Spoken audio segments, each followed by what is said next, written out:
बड़ी गिनती सैलानी पहुंचे हिमाचल प्रदेश। 5 दिनों च शिमला पहुंचे 80,000 वाहन। सुरक्षा के मद्देनजर सैकड़े पुलिसकर्मियों की तैनाती।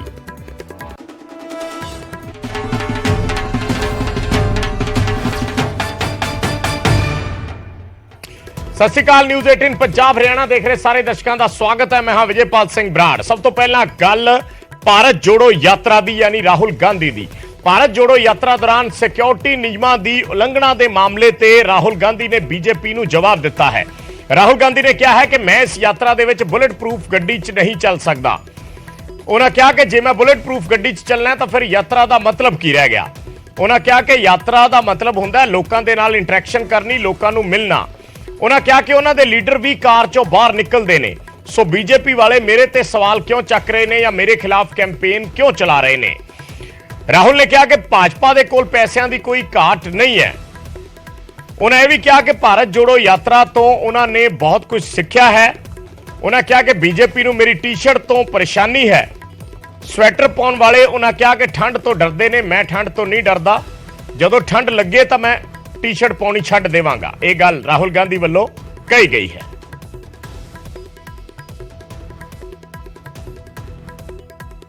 अब दिल्ली तक पहुंची है और हम सबको बहुत कुछ सीखने को मिला, समझने को मिला।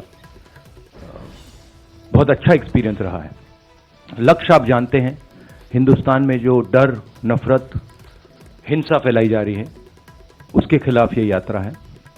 और मुझे लगता है कि काफी सक्सेसफुल यात्रा रही है अभी तक, जो शायद हमने सोचा भी नहीं था, उससे भी ज्यादा इस यात्रा ने अचीव कर दिया है।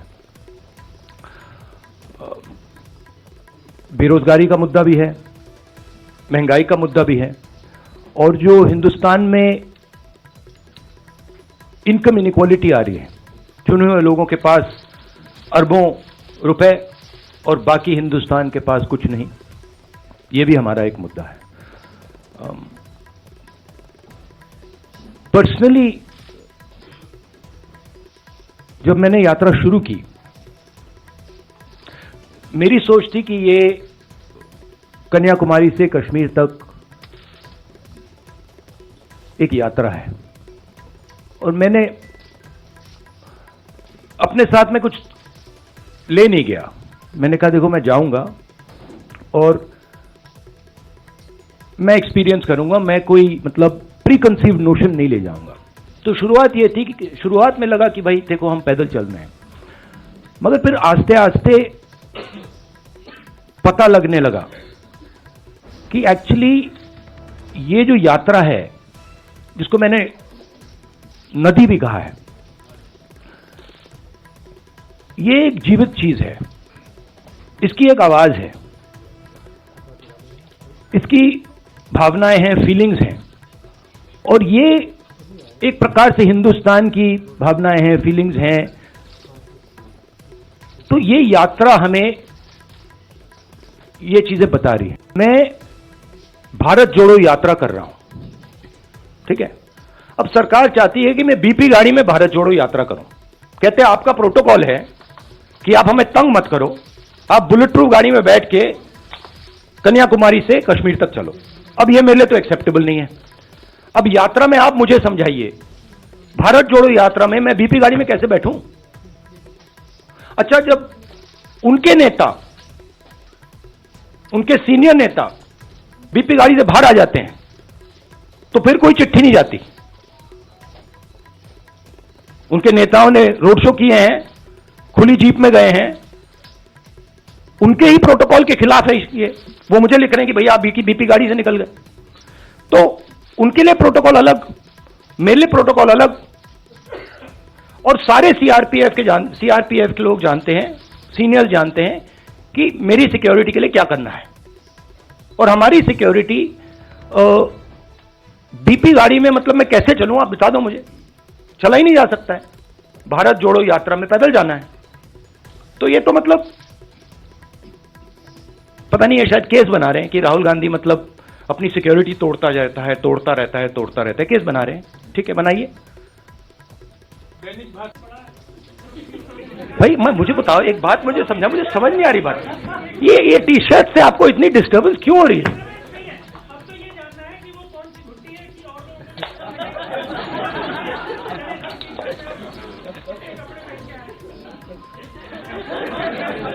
मतलब एक भी यहां टी शर्ट में नहीं बैठा है?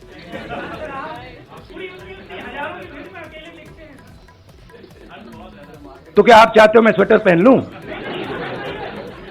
मतलब इससे इतनी डिस्टर्बेंस क्यों नहीं है लोगों को? अच्छा, तो मैं ऐसे करूंगा, यात्रा के बाद मैं वीडियो बनाऊंगा कि टी शर्ट में कैसे चला जाता है और ठंड को कैसे कन्फ्रंट किया जाता है, बना दूंगा आपके लिए। ਤੇ ਅਗਲੀ ਖਬਰ ਦਾ ਰੁਖ ਕਰਦੇ ਹਾਂ। ਸਾਬਕਾ ਸੀਐਮ ਚਰਨਜੀਤ ਸਿੰਘ ਚੰਨੀ ਤੇ ਮੁੜ ਸਵਾਲ ਉੱਠੇ ਨੇ ਔਰ ਸਵਾਲ ਉੱਠੇ ਨੇ ਚੰਨੀ ਦੇ ਲਜ਼ੀਜ਼ ਖਾਣੇ ਤੇ ਔਰ ਸਰਕਾਰ ਨੇ ਲੱਖਾਂ ਰੁਪਏ ਖਰਚ ਦਿੱਤੇ। ਜੋ ਆਰਟੀਆਈ ਦੇ ਵਿੱਚੋਂ ਇਨਫੋਰਮੇਸ਼ਨ ਨਿਕਲ ਕੇ ਆਈ ਹੈ ਕਿ ਜਿਸ ਵੇਲੇ ਚਰਨਜੀਤ ਚੰਨੀ ਸੀਐਮ ਸੀ ਉਸ ਵੇਲੇ 3 ਮਹੀਨਿਆਂ ਦੇ ਵਿੱਚ ਉਹਨਾਂ ਦੇ ਖਾਣੇ ਦਾ ਬਿੱਲ 60 ਲੱਖ ਰੁਪਇਆ ਆਇਆ। ਨਿਊਜ਼ 18 ਦੇ ਕੋਲ ਇਹਨਾਂ ਬਿੱਲਾਂ ਦੀ ਐਕਸਕਲੂਸਿਵ ਕਾਪੀ ਵੀ ਹੈ। 60 ਲੱਖ ਰੁਪਏ ਬਿੱਲ ਆਇਆ 3 ਮਹੀਨਿਆਂ ਦੇ ਵਿੱਚ, क्योंकि होटल ताज चो खाना मंगवाया जाता सी, थालियां मंगाइया जांदियां सी। 500 रुपए तो लैके 3800 रुपए तक की थाली मंगवाई गई। सो ये बिल आया 60 लाख रुपए का, जिसकी कॉपी भी असी दिखा रहे हाँ। 3900 रुपए की थाली का ऑर्डर हुंदा सी मैक्सिमम, जो ताज होटल दे विचों खाना आउंदा सी। 70 लोगों के लिए 3 महीनों तक 70 लोगों लिए 3 महीनों तक ताज होटल दे विचों खाना आउंदा रहा और 2500 रुपए जूस का बिल सी। जिहड़ा जूस उस वेले मंगवाया जाता सी वो चरणजीत चन्नी पींदे सी या कोई होर पींदा सी। 2500 रुपए बिल उस जूस का सी, यानी सीएम के खाते दे विच खाने का बिल 60 लाख रुपए गया, जिहड़े 3 महीनों के विच चरणजीत चन्नी पंजाब के मुख मंत्री रहे। आम लोग जिहड़े सी उन्हां नूं 70 रुपए वाली थाली परोसी जाती सी, ये भी उस दे विच पता चलिया। और चोण जाबते तो बाद जिस दिन चोण जाबता लग्या उस दिन शाम नूं एक पार्टी हुई और उस पार्टी ते 8 लाख रुपए खर्चे गए। यह भी उस दे विच जानकारी निकल के सामने आई है, जिस दे बकायदा बिल भी सामने आए ने। सो लजीज खाने ते 3 महीनों के विच 60 लाख रुपए खर्च दिते गए। 3900 रुपए की थाली ताज होटल तो आती सी, स्पैशल थाली 70 लोगों के लिए 3 महीनों तक के ऑर्डर जाते रहे। 2500 रुपए जूस का बिल सी, एक लीटर जूस का। आम लोगों लिए 60 तो 70 रुपए वाली थाली आती सी और चोण जाबते तो बाद 8 लाख की पार्टी हुई, उसते भी सवाल चके गए। सो कुल 60 लाख रुपए बिल उन्हां 3 महीनों का बनया है।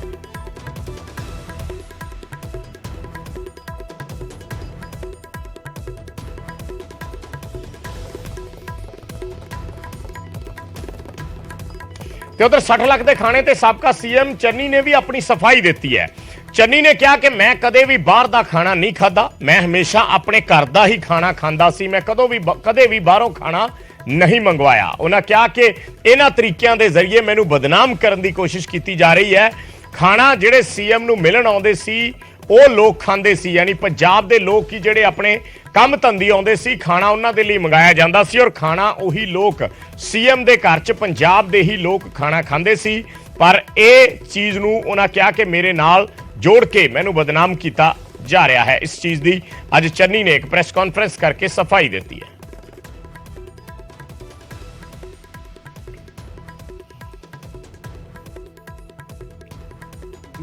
जब तो मैं उतरिया उदों तो ही ਤਿਆਰੀਆਂ ਆਰੰਭੀਆਂ ਹੋਈਆਂ ਕਿ ਜੇ ਇਹਨੂੰ ਕਿਸ ਤਰ੍ਹਾਂ ਫੜਨਾ ਹੈ। ਪਹਿਲੇ ਦਿਨੇ ਮੈਂ ਮੂਸੇਵਾਲਾ ਸਾਹਿਬ ਦੇ ਘਰ ਗਿਆ, ਉੱਥੇ ਮੈਨੂੰ ਰਸਤੇ ਵਿੱਚ ਟੈਲੀਫੋਨ ਆ ਗਿਆ ਕਿ ਜੇ ਤੁਸੀਂ ਉੱਥੇ ਗਏ ਆ ਅਸੀਂ ਤੁਹਾਨੂੰ ਅਰੈਸਟ ਕਰਨਾ ਹੈ। ਉਸ ਤੋਂ ਬਾਅਦ ਮੇਰੇ बैंक खाते, मेरे ਜ਼ਮੀਨਾਂ, ਮੇਰੇ ਪਾਸ क्या है क्या नहीं है, ਤਹਿਸੀਲਾਂ ਫਰੋਲੀਆਂ ਜਾ ਰਹੀਆਂ, ਲੋਕਾਂ ਤੋਂ ਪੁੱਛਿਆ ਜਾ ਰਿਹਾ। ਹਰ ਤਰੀਕੇ ਦੀ ਤਹਿਕੀਕਾਤ ਜਿਹੜੀ ਚਾਰੇ ਪਾਸੇ ਮੇਰੀ ਵਿਜੀਲੈਂਸ ਜਿਹੜੀ ਹੈ ਉਹ ਕਰ ਰਹੀ ਹੈ। ਲੇਕਿਨ ਮੈਂ ਕਹਿਣਾ ਜੀ ਕਰੋ, ਧੱਕਾ ਨਾ ਕਰੋ। ਫੇਰ ਵੀ ਜੇ ਤੁਸੀਂ ਕਰਨਾ ਚਾਹੁੰਦੇ ਤਾਂ ਮੈਂ ਉਹਦੇ ਵਾਸਤੇ ਵੀ ਤਿਆਰ ਹਾਂ। ਮੈਂ ਹੁਣ ਇੱਥੇ ਘਰ ਸੌਂਦਾ, ਫਿਰ ਜਿੱਥੇ ਤੁਸੀਂ ਸੜਾਈ ਕਰੋਗੇ ਉੱਥੇ ਸੌਂ ਜਾਗਾ।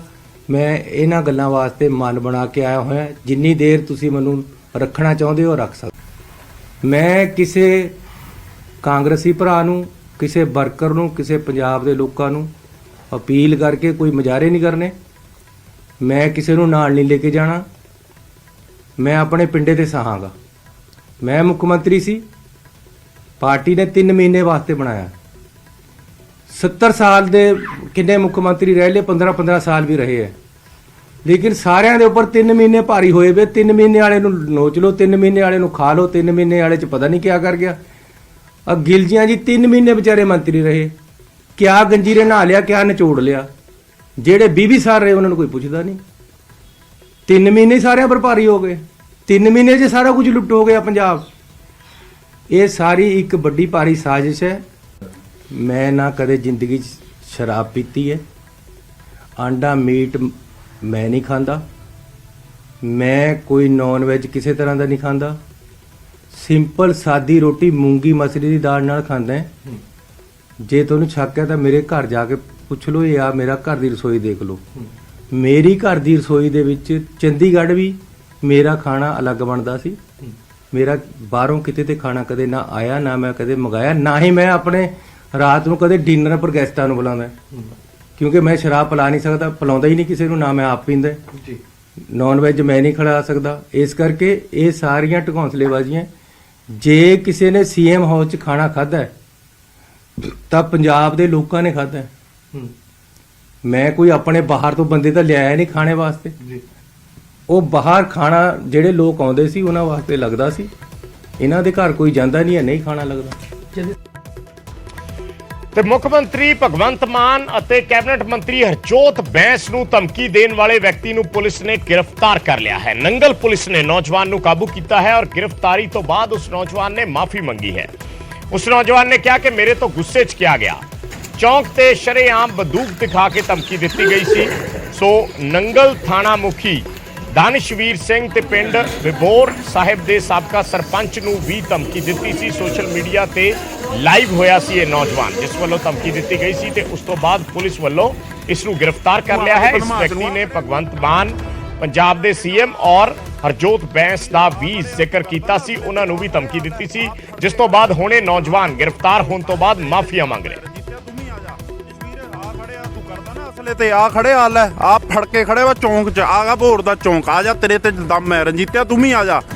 ਲਿਆ ਜਿਹੜੇ ਤੇਰੇ ਬਦਮਾਸ਼ ਹੈਗੇ ਆ ਖੜੇ ਪੰਪ ਗੱਲ, ਆ ਜਾ ਤੈਨੂੰ ਦੇਖਾਂ, ਤੈਨੂੰ ਬਦਮਾਸ਼ ਨੂੰ ਨਾ ਛਾਤੀ ਦੀ ਛਾਣ ਨਹੀਂ ਬਣਾਤੀ। ਅੱਜ ਆ ਜਾ, ਆ ਖੜੇ ਆ ਲੈ ਕੇ, ਆ ਦੇਖ ਚੌਂਕ 'ਚ ਹੈ, ਭੋਰ ਦੇ ਚੌਂਕ 'ਚ ਆ ਜਾ। ਦਾਨਿਸ਼ਵੀਰ SHO ਰਣਜੀਤਿਆ, ਦਾਨਿਸ਼ਵੀਰ SHO ਹਰਜੋਤ ਬੈਂਸ ਭਗਵੰਤ ਮਾਨ, ਆ ਜਾ ਖੜੇ ਚੌਂਕ 'ਚ ਲੈ ਕੇ, ਕਰ ਦੇਣਾ ਪਰਚਾ। 10 ਪਰਚਾ ਦੇ ਕੇ ਤੇਰੇ 'ਚ ਦਮ ਹੈ, ਕਰਕੇ 10 ਪਰਚਾ ਤੂੰ, ਤੈਨੂੰ ਦੇਖਾਂ, ਤੈਨੂੰ ਆਹ ਜੇ ਬਦਮਾਸ਼ ਨੂੰ। ਆ ਖੜਿਆ ਚੌਂਕ 'ਚ, ਆ ਜਾ ਜੇ ਨਾਣਾ ਆ ਜਾਵੇ ਚੌਂਕ 'ਚ। ਦੈਟਸ ਸਰ ਕੁਐਸਚਨ ਦਾ ਇੱਕੋ ਹੀ ਆਨਸਰ ਹੈ, ਜੋ ਹੋਇਆ ਗੁੱਸੇ 'ਚ ਹੋਇਆ। ਨਹੀਂ ਗੁੱਸੇ 'ਚ ਕਿੱਦਾਂ, ਮਤਲਬ ਇਹ ਜਿਹੀ ਕਿਹੜੀ ਗੱਲ ਦਾ ਗੁੱਸਾ ਆ ਗਿਆ ਸੀ ਜਿਹੜਾ ਤੁਹਾਨੂੰ ਇਹ ਰਕਮ? ਸੋ ਨੋ ਐਨੀ ਕੁਐਸਚਨਸ, ਜੋ ਹੋਇਆ ਗੁੱਸੇ 'ਚ ਹੋਇਆ, ਆਲ ਮਾਈ ਫਾਲਟ ਹੈ। ਫਿਨਿਸ਼। ਕਿਹੜਾ ਪਿੰਡ ਹੈ ਜੀ ਤੁਹਾਡਾ ਤੇ ਕੀ ਗੱਲਬਾਤ? ਮੇਰਾ ਬੋਰ ਸਾਹਿਬ ਹੈ ਜੀ। ਅੱਛਾ, ਤੇ ਕਿਉਂ ਅਜਿਹੀ ਗੱਲਬਾਤ ਤੁਸੀਂ ਕਿਉਂ ਸ਼ੁਰੂ ਕੀਤੀ? ਸਰ ਮੈਂ ਗੁੱਸਾ ਆਊਟ ਆਫ ਕੰਟਰੋਲ ਹੋ ਜਾਂਦਾ ਯਾਰ, ਬਸ।